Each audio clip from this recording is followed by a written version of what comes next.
You know that feeling, right? When the internet seems to know you, almost a little too well.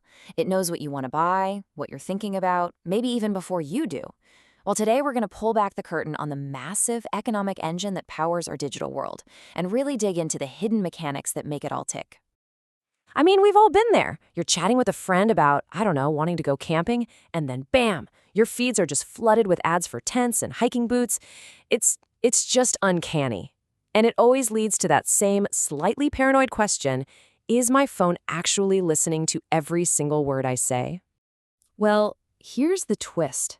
The truth is actually way more complex, and honestly, a whole lot more powerful. See, it doesn't need to listen in on your conversations because it's already predicting what you're going to do with unbelievable accuracy. And this whole system, it has a name.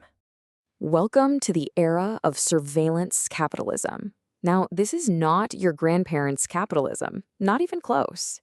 It's a completely new kind of economic logic that has quietly, behind the scenes, become one of the most powerful forces on the planet. And its primary product is you. Think about it like this. For hundreds of years, capitalism was pretty simple. It was about making and selling stuff. Cars, clothes, you name it. But surveillance capitalism plays a totally different game. Its product isn't stuff. It sells certainty about you to other companies. It's in the business of selling predictions of what you will do next, what you will buy next, and maybe even who you're going to become. So how does this factory actually work? How do our normal, everyday digital lives get scooped up and turned into a product someone can sell? Well, it's a three-step process, and it's running nonstop, 24/7, all across the world. Okay, so step one, companies hoover up the raw data from pretty much everything we do online.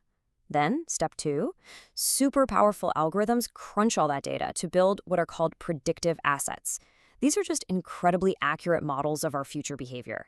And finally, step three, these predictions are sold on brand new kinds of markets, where advertisers and other companies literally bid for a chance to influence your next move. It's like a stock market, but for us, for our behavior.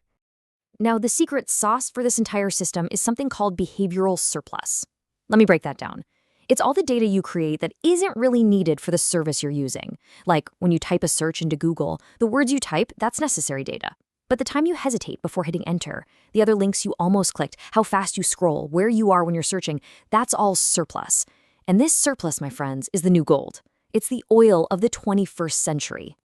And look, this isn't some far-off, abstract theory. This prediction factory is humming along right now inside the apps and websites you use every single day. Let's look at a couple of real-world examples. Let's start with the big one, social media. We think of these platforms as places to connect with friends and family, but from the ground up, they're designed to be perfect data extraction machines, engineered to keep us scrolling and sharing and, feeding the beast. Of course, you've got the obvious stuff. Every like, every share, every comment is a clear signal of what you're into, but it goes so much deeper. The system sees how long you pause on a photo, even if you don't like it. It tracks how fast you scroll past certain videos.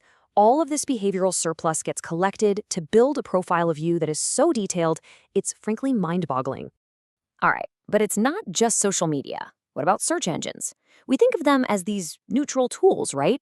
Like a giant digital library for finding information. But they are also one of the most powerful data extraction engines ever created. Every single thing you type into that search bar reveals something about you. A need, a curiosity, a secret worry. And the engine doesn't just see your question. It sees which link you click, how long you stay on that page, and where you go next. It follows your digital breadcrumbs to build an intimate profile of your mind. It's practically a direct window into your thoughts. And of course, you know where this is happening. Online shopping. Every time you browse Amazon or any other e-commerce site, you are an active participant in this system. These platforms have turned the simple act of shopping into an incredibly rich goldmine of behavioral data. They track every single product you look at, everything you add to your cart, even the stuff you take out later, plus your entire purchase history.